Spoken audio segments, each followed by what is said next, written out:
Hello everyone, how are we all feeling? Today I have a short practice to help bring some flexibility and mobility into the hip area. And this is a part of the body that can feel quite tight quite quickly, whether you've been spending a lot of time sitting in front of a computer, or even on the opposite end of the scale, you've been doing lots of walking or other activity. We are going to stay low level for this practice. You know, I do like a prop or two. So if you do have a yoga block, this may come in useful for you. If you don't have a yoga block, then have a couple of cushions to hand. You might like those. And because we might be spending some time, we will be spending some time on our knees, then maybe a blanket that you can roll over would also be useful.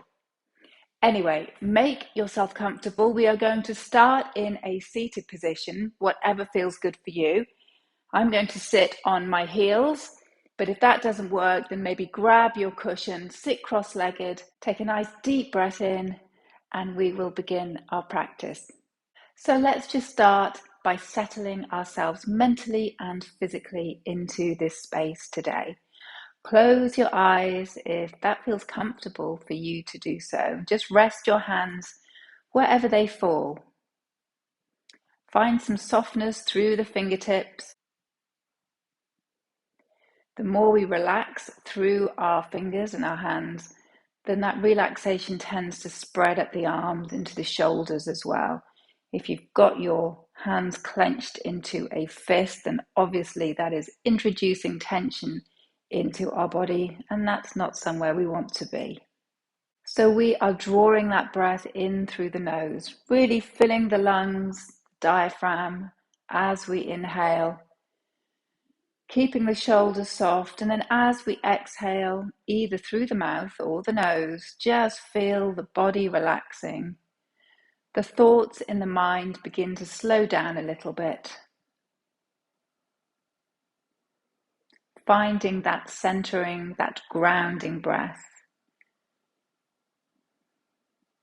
Maybe making an intention to yourself to remain present and fully focused throughout the duration of this practice today. Be mindful of how your body feels in any of the postures. If you have your eyes closed, let's just open those eyes now and work our way over onto all fours. Taking our wrists underneath the shoulders and the knees roughly underneath the hips, coming into this tabletop position. We draw the belly in, so keeping some control around the core. And then from here, all we're going to do is just move the spine gently through a couple of cat-cows. So lowering the belly to the earth as we draw the shoulders back and lift the gaze as we breathe in. And then as we exhale, just rippling through the spine and moving in the opposite way, curling the chin towards the chest. Letting your breath lead the movement here. So you can move as fast or as slow as your breath dictates. Just a couple more.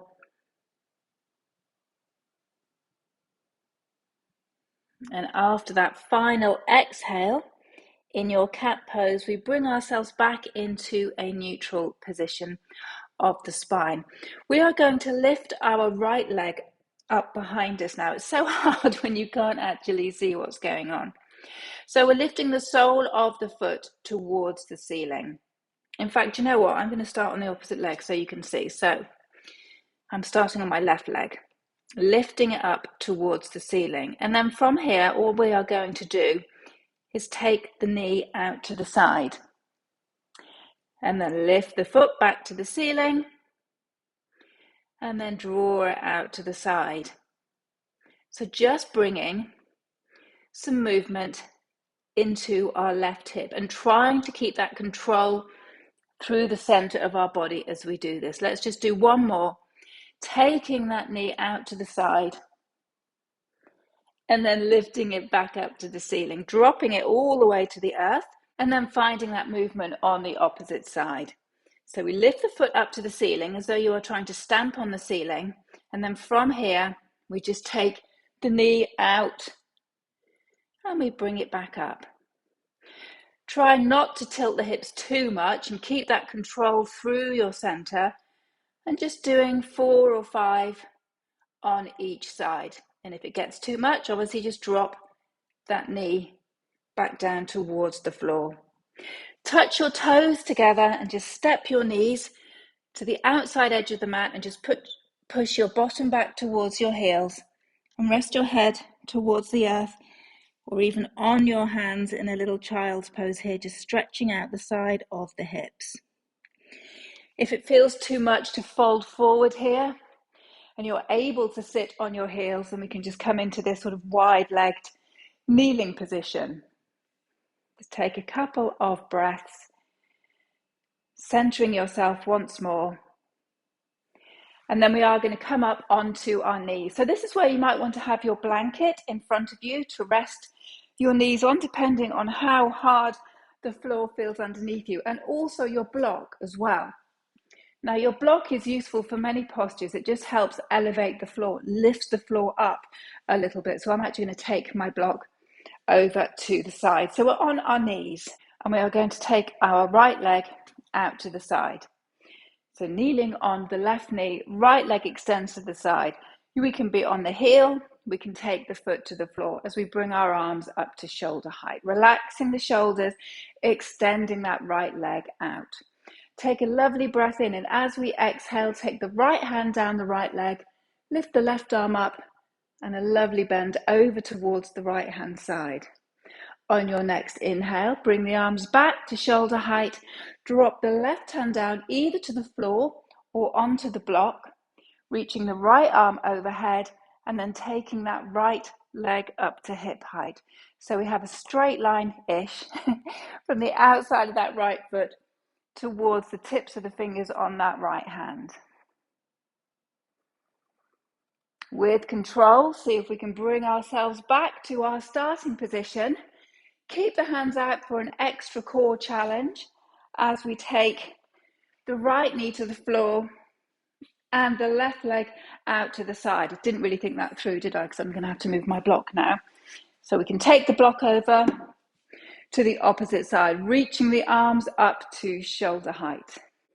This time the left hand drops down onto the left leg. We reach the right arm up and exhale, taking it over. A lovely stretch down the right hand side of the body before windmilling the arms all the way back, and exhale over towards the opposite side. So just resting that right hand on the block as we reach the left arm over, and then take that left leg up to hip height, pushing away through the sole of the foot.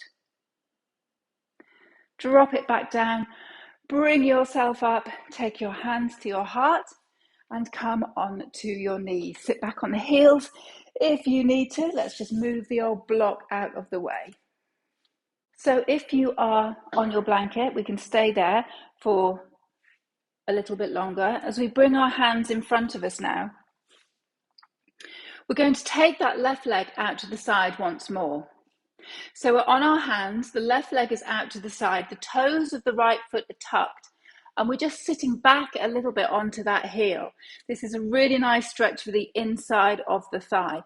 If you can't get bottom back towards the heel, that's okay.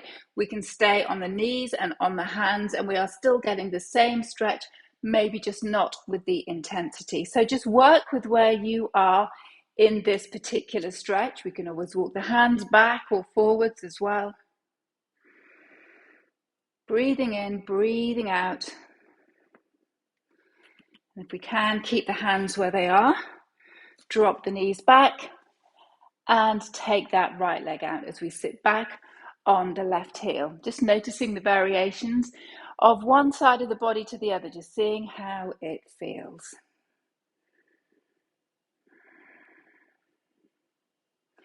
Trying to keep softness through the rest of the body as we stretch out this area of the hips. Okay, my lovely people, we are going to come out of that stretch now. And if we can, bring ourselves around to face the short edge of your mat as we come into a lunge position. We are going to take the right foot in front of us. The left knee is slightly behind the hip, so it's not directly under the hip. to give us a stretch down the front of the leg and into the hip flexor here. So the hips are roughly squared towards the top of the mat. We're trying to keep, again, control through the center of the body, maybe walking that right foot forward, resting the hands on that front thigh, resting, not throwing the weight, and just leaning forward into that stretch to get some flexibility, some sensation into our left hip flexor here. Let's just stay here for a few breaths. We can move the body if you want to.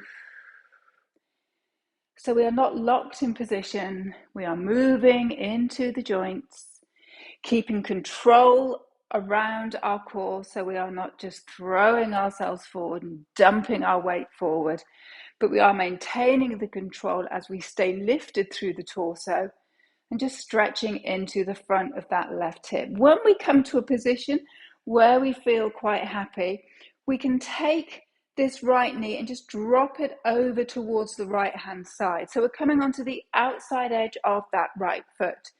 You might want to take your left hand to the floor or to your block as you drop the knee over, and this comes into a lovely little stretch on the right hand side. You might even want to investigate coming onto the toes on that left foot. A little bit of strength to go with our mobility and flexibility. If you're on the toes, let's drop the knee back down and just swap the legs over. I'm going to introduce my block for the other side just so that you can see what it is like. So let me get that ready. Okay, so we're going to bring our left foot forward into our low lunge. Remember to set up your foundations first. So draw the sole of your left foot to the earth. Keep the left knee out towards the small toe. And that right knee is slightly behind the hips, not too far. Find your balance, find your foundations, root down through the knee, through the foot, grow tall through the torso, just resting the hands lightly on that left thigh as we investigate the movement on this side. How does this side feel for you? Does it feel a little bit tighter? Do you just want to maintain stillness, or can you bring some movement into it? Stretching down the front of that right hip flexor. And again, when you get to a position where you feel quite happy to hold the stretch, you might want to take your right hand to the floor or to the block. If I move the block forward, you can see. We come onto the outside of that left foot and maybe just rest the left hand to the inside of the leg. Small amount of pressure, again, not forcing the body into making any strange shape. Come onto the toes. If that feels more comfortable, it takes a bit of pressure off the knee as well as building that strength. Can we hold it just for another breath? Yes, of course we can. Okay, let's drop it all the way back down to the floor. Get rid of our block once more, and we're going to come and sit down on our bottom. Okay, bring the feet out in front of you. So we're going to lie down now and do a few lovely stretches on the floor where we are not challenging the knees anymore by resting them on our mat. I'm going to use my cushion here as well. And rest my head on a cushion. You don't have to. It is optional, but why not make yourself comfortable? Or as comfortable as you can be. Okie dokie. So bring your feet to the outer edges of the mat and let your knees drop into one another. Just again, we're going to close the eyes and just bring ourselves back into this moment. Taking a deep breath in through the nose. Relaxing the body as we exhale through the mouth. Walking the feet underneath the knees. So our knees are in line with our hips, and we are going to take our right knee in towards the chest, just wrapping the hands around the front of that knee and giving it a gentle squeeze in towards the chest, keeping that right foot flexed or maybe pointing and flexing, continuing that theme of movement within a posture. The right knee now comes towards the right hand side, just a little bit, as though you are trying to draw your knee in towards your right armpit.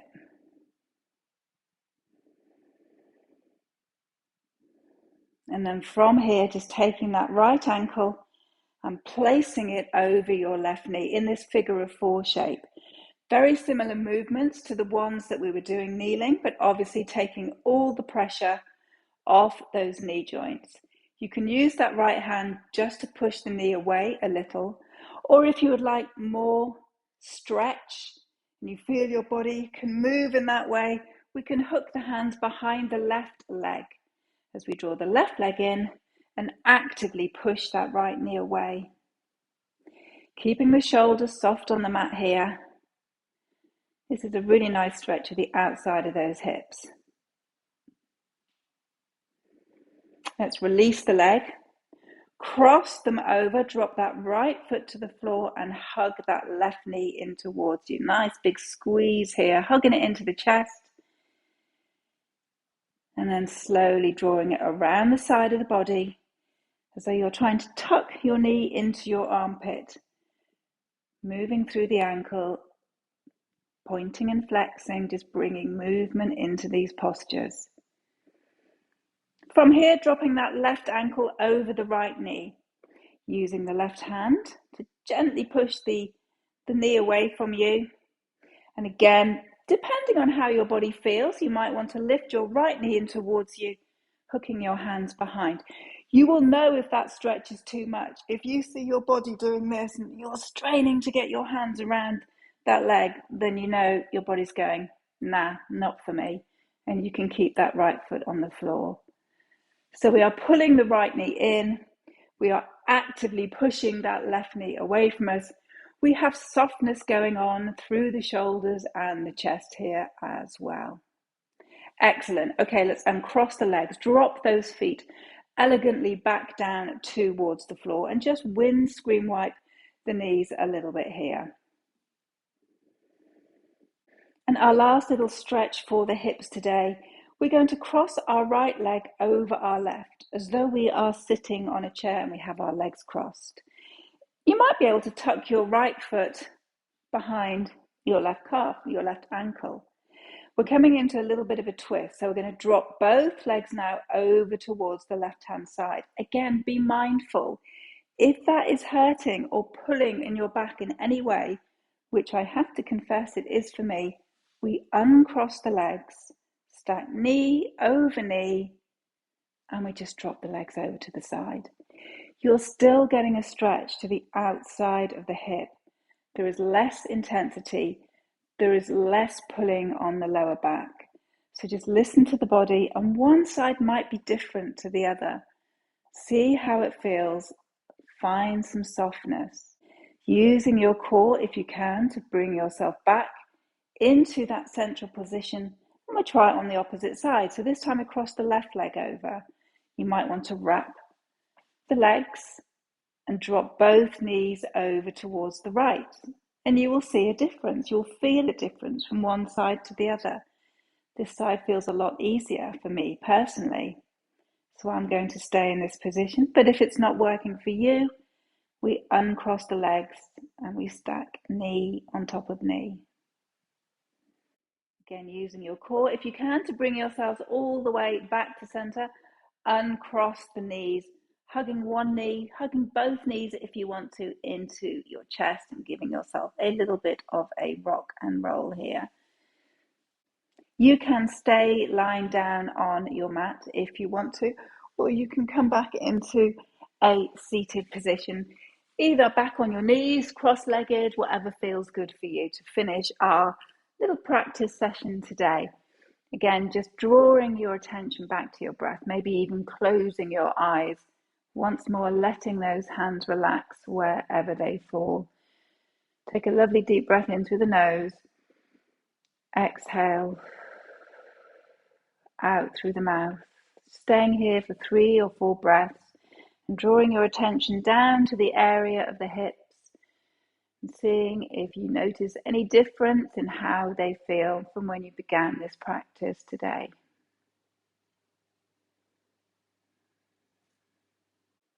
As always, thank you for joining me on the mat, and I hope your knees aren't too sore from all that kneeling and that you made good use of your blanket.